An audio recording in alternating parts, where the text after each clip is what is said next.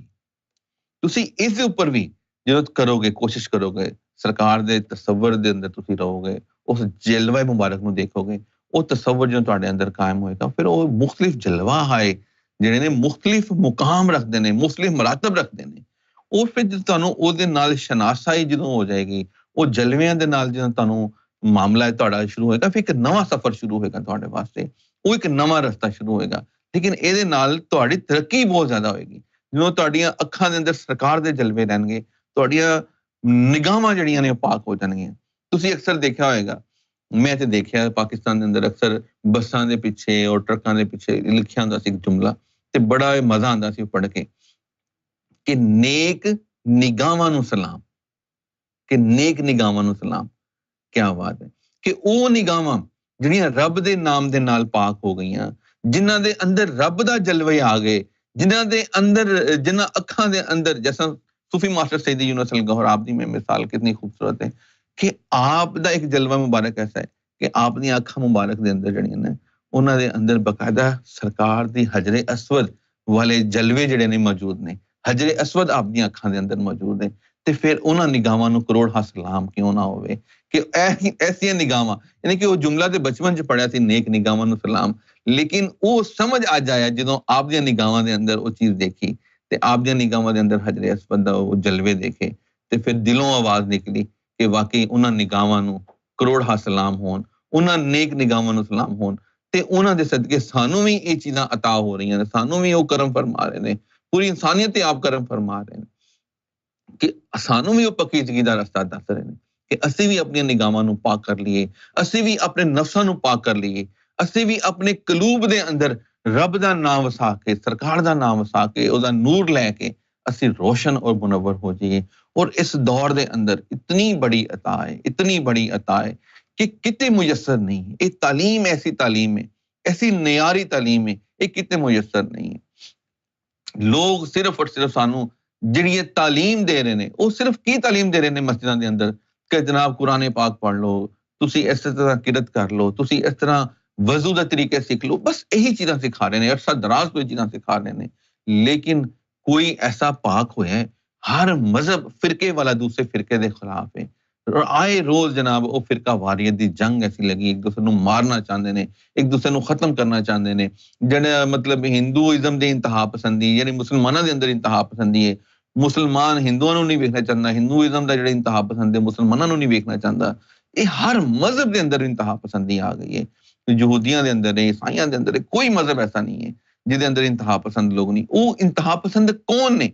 ਔਰ ਉਹ ਇੰਤਹਾ ਪਸੰਦ ਨੇ ਜਿਨ੍ਹਾਂ ਦੇ ਅੰਦਰ ਉਹ ਨੂਰ ਨਹੀਂ ਗਿਆ, ਜਿਨ੍ਹਾਂ ਦੇ ਅੰਦਰ ਰੱਬ ਦਾ ਨਾਮ ਨਹੀਂ ਉਤਰਿਆ, ਜਿਨ੍ਹਾਂ ਨੂੰ ਰੱਬ ਦੇ ਨਾਮ ਦੀ ਪਹਿਚਾਨ ਨਹੀਂ ਹੋ ਸਕੀ, ਜਿਹੜੇ ਆਪਣੇ ਮਜ਼ਹਬਾਂ ਨੂੰ ਨਹੀਂ ਸਮਝ ਸਕੇ। ਕਿਉਂਕਿ ਹਰ ਮਜ਼ਹਬ ਦੀ, ਮੈਂ ਸ਼ੁਰੂ 'ਚ ਗੱਲ ਕੀਤੀ ਸੀ ਕਿ ਇਹੀ ਜਿਹੜੇ ਮਜ਼ਾਹਬ ਨੇ, ਇਹਨਾਂ ਦੀ ਜਿਹੜੀ ਜੜ ਸੀ, ਜਿਹੜੀ ਅਸਾਸ ਦੀਨ ਸੀ, ਹਿੰਦੂਇਜ਼ਮ ਦਾ, ਮੁਸਲਮਾਨਾਂ ਦਾ, ਯਹੂਦੀਆਂ ਦਾ, ਈਸਾਈਆਂ ਦਾ, ਉਹ ਰੂਹਾਨੀਅਤ ਸੀ। ਜਿਸ ਦੇ ਅੰਦਰ ਰੂਹਾਨੀਅਤ ਆ ਗਈ, ਉਸਨੇ ਇਨਸਾਨੀਅਤ ਨਾਲ ਪਿਆਰ ਕੀਤਾ। ਉਹਦੀ ਮਿਸਾਲ ਮੈਂ ਤੁਹਾਨੂੰ ਦੱਸੀ ਪਹਿਲੇ ਕਿ ਜਿਸ ਤਰ੍ਹਾਂ ਬਾਬਾ ਗੁਰੂ ਨਾਨਕ ਜੀ ਸਰਕਾਰ ਆਏ, ਉਹਨਾਂ ਨੇ ਵੀ ਇਨਸਾਨੀਅਤ ਨਾਲ ਮੁਹੱਬਤ ਦਾ ਪੈਗਾਮ ਦਿੱਤਾ, ਪਿਆਰ ਦਾ ਪੈਗਾਮ ਦਿੱਤਾ। ਇਸ ਤਰ੍ਹਾਂ ਬੁੱਧਿਸਟ ਜਿਹੜਾ ਸੀ, ਜਿਹੜਾ ਬੁੱਧਾ ਆਇਆ, ਬੁੱਧਾ ਨੇ ਵੀ ਇਹੀ ਪੈਗਾਮ ਦਿੱਤਾ ਕਿ ਇਨਸਾਨੀਅਤ ਨਾਲ ਪਿਆਰ ਕਰੋ। ਇਹ ਜਿਹਦੇ ਅੰਦਰ ਰੱਬ ਦਾ ਨੂਰ ਆਏਗਾ, ਜਿਹਦੇ ਅੰਦਰ ਰੱਬ ਦੀ ਤਾਲੀਮ ਆਏਗੀ, ਜਿਹਦੇ ਅੰਦਰ ਉਤਰ ਜਾਏਗੀ, ਉਹ ਇਨਸਾਨੀਅਤ ਨਾਲ ਪਿਆਰ ਦਾ ਪੈਗਾਮ ਦੇਗਾ। ਫਿਰ ਤੁਸੀਂ ਦੇਖੋ ਕਿ ਸਰਕਾਰ ਦੀ ਕਿਤਾਬ ਮੁਬਾਰਕ ਜਿਹੜੀ ਹੈ ਦੀਨ ਇਲਾਹੀ, ਆਪ ਨੇ ਉਹਦੇ ਅੰਦਰ ਇੱਕ ਵਾਕਿਆ ਵੀ ਤਹਿਰੀਰ ਫਰਮਾਇਆ, ਔਰ ਅਸੀਂ ਆਪ ਦਾ ਮਜ਼ਾਜ ਮੁਬਾਰਕ ਵੀ ਦੇਖਿਆ, ਆਪ ਦਾ ਚਲਣਾ ਵੀ ਦੇਖਿਆ ਕਿ ਆਪ ਕਿਤਨੀ ਸ਼ਾਇਸਤਗੀ ਦੇ ਨਾਲ, ਕਿਤਨੇ ਖੂਬਸੂਰਤ ਅੰਦਾਜ਼ ਦੇ ਨਾਲ ਆਪ ਚੱਲਦੇ ਸਨ। ਜਿੱਤੇ ਇੱਕ ਮੌਕੇ ਦੇ ਉੱਤੇ ਆਪ ਆਪਣੇ ਬਚਪਨ ਦਾ ਹੀ ਵਾਕਿਆ ਲਿਖਦੇ ਨੇ ਕਿ ਉਹ ਜਿਹੜੀਆਂ ਪਗਡੰਡੀਆਂ ਬਣੀਆਂ ਹੁੰਦੀਆਂ ਨੇ, ਉਹਦੇ ਉੱਪਰ ਜਿਸ ਤਰ੍ਹਾਂ ਅੱਜ ਕੱਲ੍ਹ ਦਾ ਮੌਸਮ ਹੈ, ਬਰਸਾਤ ਦਾ, ਸਾਵਣ ਦਾ ਮੌਸਮ ਆ ਜਾਂਦਾ ਹੈ, ਤੇ ਅਕਸਰ ਛੋਟੇ ਛੋਟੇ ਕੀੜੇ ਜਿਹੜੇ ਹੁੰਦੇ ਨੇ ਉਹ ਪਗਡੰਡੀਆਂ ਤੇ ਜ਼ਮੀਨਾਂ ਚੋਂ ਨਿਕਲ ਕੇ ਚੱਲਣ ਲੱਗ ਜਾਂਦੇ ਨੇ। ਤੇ ਆਪ ਇੱਕ ਦਫਾ ਚੱਲ ਰਹੇ ਸਨ ਪਗਡੰਡੀ ਦੇ ਉੱਤੇ, ਤੇ ਦੇਖਿਆ ਕਿ ਉੱਤੇ ਉੱਪਰ ਕੀੜੇ ਵੀ ਚੱਲ ਰਹੇ ਨੇ, ਮਕੋੜੇ ਚੱਲ ਰਹੇ ਨੇ, ਚੂੰਟੀਆਂ ਚੱਲ ਰਹੀਆਂ ਨੇ। ਤੇ ਆਪ ਨੇ ਉਹ ਦੂਸਰੀ ਜਗ੍ਹਾ ਦੇ ਉੱਤੇ ਚੱਲਣਾ ਸ਼ੁਰੂ ਕਰਤਾ, ਉਹਨਾਂ ਤੋਂ ਹਟ ਕੇ ਥੋੜੇ ਫਾਸਲੇ ਤੇ। ਹਾਲਾਂਕਿ ਉਸ ਜਗ੍ਹਾ ਦੇ ਅੰਦਰ, ਖੇਤ ਦੇ ਅੰਦਰ ਪਾਣੀ ਲੱਗਿਆ ਸੀ, ਔਰ ਉਹਦੇ ਨਾਲ ਆਪ ਦੇ ਕੱਪੜੇ, ਜੁੱਤੇ ਮੁਬਾਰਕ ਜਿਹੜੇ ਸਨ ਉਹ ਵੀ ਯਾਨੀ ਕਿ ਮੈਲੇ ਹੋਏ। ਲੇਕਿਨ ਆਪ ਨੇ ਉਹਦੀ ਪਰਵਾਹ ਨਹੀਂ ਕੀਤੀ ਕਿ ਯਾਰ ਨਹੀਂ, ਇਹਨਾਂ ਦੇ ਉੱਪਰ ਪੈਰ ਨਾ ਲਾ ਜਾਏ, ਇਹ ਰੱਬ ਦੀ ਮਖਲੂਕ ਹੈ।